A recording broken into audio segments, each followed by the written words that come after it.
এই মোটা হাল্ক, সারাদিন ঘুমাবি নাকি? জলদি ওঠ, জঙ্গল থেকে একটা বাঘ ধরে আন। নানি, আবার বাঘ?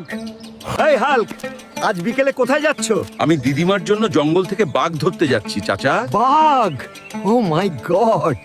এই গন্ডার, আমার রাস্তা থেকে সরে যাও। দাদি আমাকে একটা বাঘ ধরতে পাঠিয়েছে। তুমি মানবে না, তাই না? তাহলে আমাকে তোমার হাত পা ভাঙতে হবে। অবশেষে ভালুক পরাজিত হয়েছে।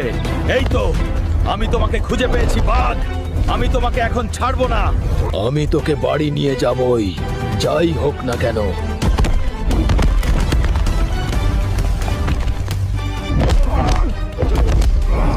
এবার বাড়ি যাই, দিদা খুব খুশি হবে। ও হাল্ক, তুমি সত্যই একটা বাঘ ধরেছো। দিদা,